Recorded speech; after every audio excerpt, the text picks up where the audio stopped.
Mereka adalah orang-orang pilihan yang hatinya suci, yang perilakunya semuanya diridhoi oleh Allah Subhanahu wa taala. Mereka jauh dari perbuatan-perbuatan pelanggaran.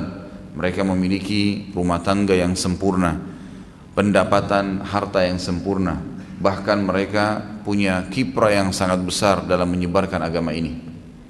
Setiap berbicara tentang sahabat Nabi, kita sedang berbicara tentang figur-figur orang yang hatinya semuanya tidak ada celah kecuali diikuti dengan keyakinan sepenuhnya di atas 3 hal: beriman bahwasanya dan yakin Allah Subhanahu wa taala satu-satunya Tuhan di langit, di bumi, yang menciptakan, yang mengadakan, yang mengurus, yang memusnahkan, yang menyiapkan semua kebutuhan dan asupan yang dikenal dengan rezeki, dan tidak ada Tuhan kecuali Dia.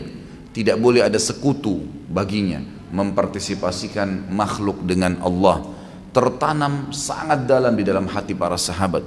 Mereka sangat memahami kalimat ini, sehingga muncul efek daripada keyakinan itu adalah tidak pernah menyembah, memohon, takut, bergantung. Bahkan mereka tidak pernah ragu sedikit pun terhadap apa yang telah dijanjikan oleh Allah Subhanahu wa taala. Sekali Allah mengatakan orang mati syahid masuk surga, mereka berlumba-lumba mengejar mati syahid itu. Tidak peduli lagi ada apa di hadapan mereka, sebanyak apapun jumlah pasukan musuh.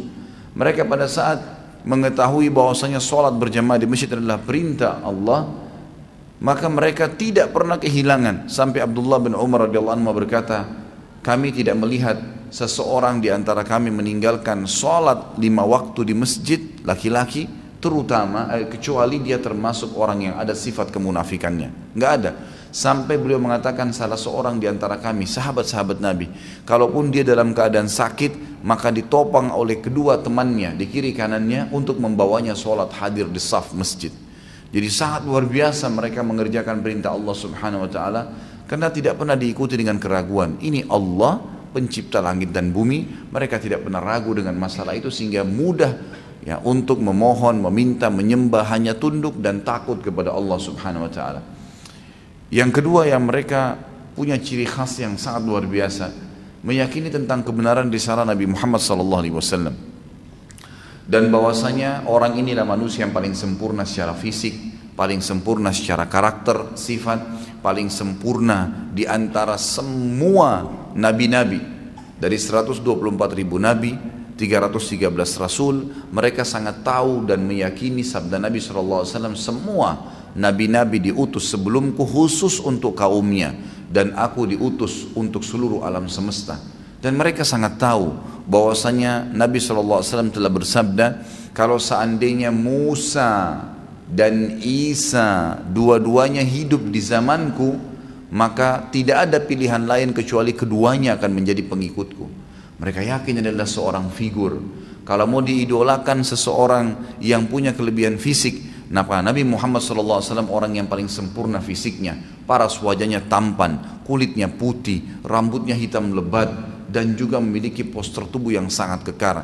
Kalau dikatakan seseorang ayah, seorang suami, maka kita temukan beliau suami yang sangat luar biasa, tidak pernah memukul istrinya, tidak pernah memarahi, dan hanya tegas mengingatkan kalau terjadi pelanggaran agama. Seorang ayah yang semua anaknya merasa tentram di tangannya, tidak pernah di bawah naungannya, tidak pernah merasa takut karena tidak pernah tangannya melayang memukul anak-anaknya, bahkan cucu-cucunya, dan beliau bahkan bermuamalah dengan sangat lembut. Figur yang sangat luar biasa dalam rumah tangga. Kita lihat dalam kehidupan sosial, Nabi Muhammad SAW seorang pedagang yang jujur. Beliau SAW juga adalah orang yang punya martabat. Kalau berbicara kalimatnya berbobot dan punya makna dan tujuan, dan kalau tidak beliau diam.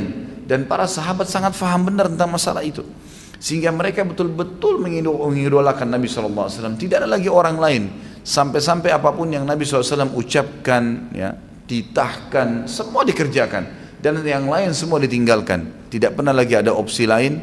Dan mereka mengetahui firman Allah Subhanahu wa taala, A'udzu billahi minasyaitonir rajim, ma kana lil mu'minin wala mu'minatin idza qadallahu wa rasuluhu amran an yakuna lahumul khiyaratu min amrihim.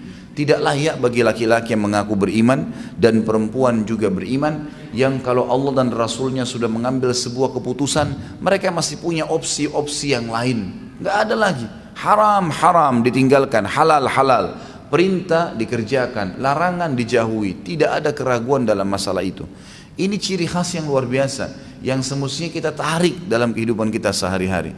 Dan yang ketiga, mereka sangat yakin bahwasanya agama yang sedang mereka anut ini agama yang paling benar. Selain daripada agama Islam, batil, nggak diterima oleh Allah Subhanahu wa taala. Tidak ada yang diterima.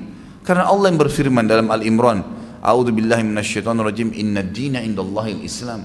Agama yang diterima di sisi Allah hanya Islam. Al-Imran juga sama, ayat 85, Allah mengingatkan, wa may yabtaghi ghairal islami dinan falan yuqbala min wa huwa fil akhirati minal khasirin. Siapa yang coba-coba pilih selain al-Islam yang dibawa oleh Muhammad bin Abdullah salawatullahi wassalamu alaih, maka itu ditolak dan dia di akhirat termasuk orang yang rugi. Serta mereka sangat faham firman Allah SWT Al-An'am ayat 125 menjelaskan siapa yang Allah inginkan kebaikan untuknya, Allah yashrah sadrahu lil Islam, Allah akan lapangkan dadanya untuk menganut Islam, mempertahankan sampai dia mati. Mereka sangat faham firman Allah SWT dalam surah Az-Zumar, afaman syarahallahu sadrahu lil islami fahuwa ala nurin min rabbih, al-ayah, bahwasanya siapa yang Allah lapangkan, berikan kesempatan lahir dalam keadaan Islam, lalu atau dia dapat hidayah sementara dia sudah dewasa, lalu dia menganut, mengamalkan, lalu memperjuangkan agama Islam ini sampai mati, maka dia berada di atas cahaya Tuhannya. Para sahabat tidak pernah ragu dengan ajaran Nabi Muhammad SAW. Siksaan demi siksaan yang tertimpa mereka, seruan-seruan Allah dan Rasulnya untuk berjihad membela agama ini dan berdakwah, mereka selalu berada di saf-saf pertama. Dan luar biasa ciri khas ini.